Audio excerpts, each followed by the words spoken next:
Let's get into our movie review now. I want to talk about 65 with Adam Driver. We now have our first bomb of the year. Whenever a movie comes out and it just starts getting ripped to shreds by critics, it has a low Rotten Tomato score, I try not to pay too much attention to that because as a movie fan, as a movie goer, as a movie reviewer, I like to be the judge myself because I don't always buy into all that. And for you who listen to this podcast, I want to let you know from my perspective. I saw the reviews, I saw the score, but I was giving this movie the benefit of the doubt because of the premise. It's about an astronaut who crash lands on a mysterious planet only to discover he is not alone and it's actually the Earth 65 million years ago. That is what this movie is about. Adam Driver plays the main character, the astronaut, the pilot of this ship, and then he, with the only other survivor of the crash, is this younger girl, and they try to find their way back home. So that is the premise of the movie. We'll get into what I think about it. And if you want to hear a review where I just go and rip a movie to shreds, be prepared because that is what we're going to do here. But here's just a little bit of the 65 trailer. I don't know where we are. I've located one survivor. A child. The atmosphere is breathable. There's something alien out there.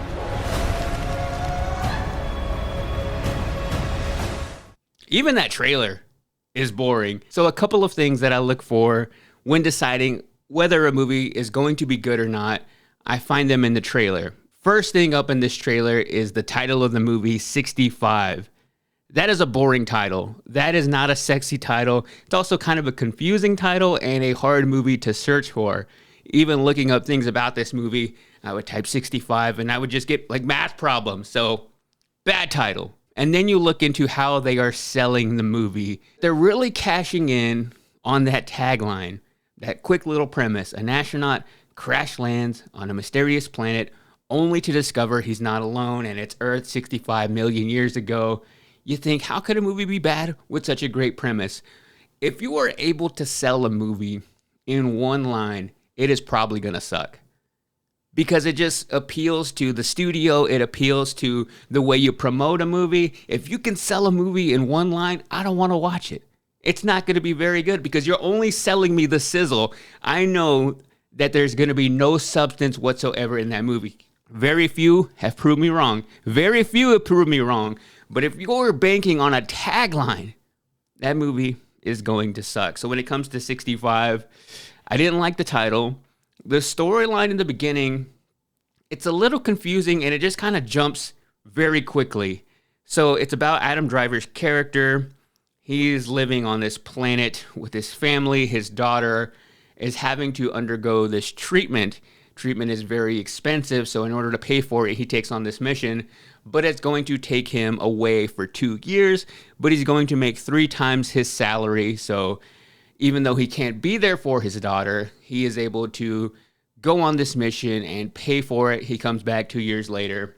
So it's him having to make that hard decision. But you don't really get too emotionally invested in the beginning because that happens, conversation with his daughter, and then he's gone. You're like, oh, I guess he's going now. And then he is flying through space. He gets hit by this asteroid, hits his ship, he goes down, lands on this planet, and then that's where our story kicks off. This movie just had no imagination whatsoever. And there are a lot of good elements here. You have dinosaurs. You have sci-fi. You have a ship. You have Adam Driver, who is a great actor. He played a good villain in Star Wars as Kylo Ren, so he can do that. I don't question his abilities as an actor, but there was nothing here to chew on. And you think, how can you make a movie about dinosaurs boring? But what this movie kind of was in the beginning, it's kind of a Toy Story ripoff. Even what you heard there in the trailer is him crash landing on this planet, scoping it out. He's like, oh, it's breathable. That's exactly what happens to Buzz Lightyear when he first lands in Andy's room. That exact same scene, 65 ripped it off. This movie was also kind of a slow burn, and you can't really slow burn a sci-fi movie. Not with a movie like this. Get into the action. And where it really fumbled the ball here is it didn't really own any of the genres it was living in. Is it a sci-fi movie? Is it a dinosaur movie? Or is it just this crazy space movie? it wasn't really anything. And not only that, it was plagued by a lot of lazy things, lazy writing, cheap special effects. There were things going off like smoke. It looked like I was on a ride at Disney, and they're like, all right, fire the smoke. And that's exactly what happened in the movie. Was this movie made in 2006?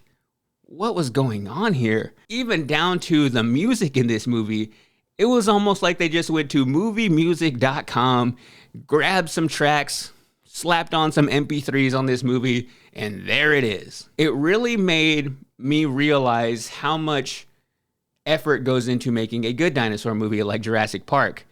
You think all you have to do is throw some dinosaurs on the screen and it's entertaining. That's kind of what I thought was the formula in the latest Jurassic Park reboot trilogy.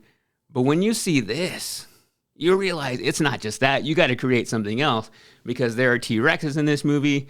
There are lots of other dinosaurs in this movie, and you just don't really care when they are on the screen. It made Jurassic World Dominion look Oscar-worthy. The best part about this movie was his gun. It kind of reminded me of that Turok video game. If you ever played that on N64, he was a dinosaur hunter. If there was one thing I could take away from this movie, it was like, okay, that's actually kind of a cool gun. But it didn't really make me buy into the fact that Adam Driver's character was good at his job. Why did they pay this guy 3 times his salary?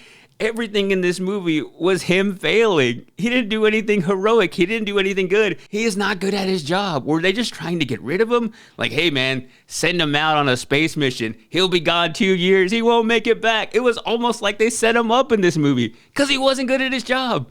He wasn't really that great of a lead. It wasn't really that great of a character. I cared nothing about his relationship with the other survivor, the young girl in this movie. Not dogging on her whatsoever. She did what she could with that script. But with a movie like this, you can't be mediocre. And I tend to like movies that have a very limited cast. Movies that are in space tend to have that because they are so expensive to make. You're paying for the ships, all the special effects, everything else going on. They usually have a very limited cast. Also, space is just very isolating. That's how those movies kind of work. But in this case, it didn't do it for me, especially when you have a TV show out right now like The Last of Us, where it's all about older guy, younger character, him trying to protect her. You have that show doing it so well. So to do a movie similar like this and it be so bad and so uninspiring, you can't do that. There were a lot of moments that I was just like, what am I watching? Very much some LOL moments that were not supposed to be LOL moments. I won't ruin anything in case for some reason you decide you want to go watch this movie. But there is a part where his character falls into quicksand. Quicksand in a movie in 2023? I just wasn't buying into this. With this subject matter, you deserve to be submerged into that world. This movie felt like I was just watching an actor on a movie set. I was so aware of everything happening. So it was like Adam Driver's character in Girls became a movie star, and this is the movie he went on to do. So it was almost like, really with any TV show, when somebody becomes an actor, and like, I'm going to be in a movie, and they play the trailer, and it's very like cheesy and elaborate, very like what you make out a big Hollywood movie to be. That is what this was like. It was like a parody movie that went into something else. It was that bad. So this movie should have really owned a genre.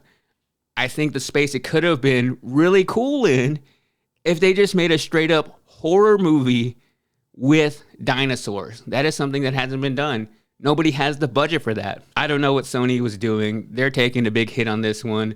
Movie has not done well at the box office, has only made $22.4 million to date in the United States, about another $9 million internationally, but it had a budget of $45 million, so I don't really see it making that back up. Maybe when they start playing it on airplanes or cable, it'll make a little bit back. But man, a movie I wanted to like. When I first saw the trailer, I was like, oh, that looks interesting. I like dinosaurs. I like Adam Driver. I don't like any of the things together. So for 65, I give it 1 out of 5. Dinosaur Prince. It's our first bomb of the year.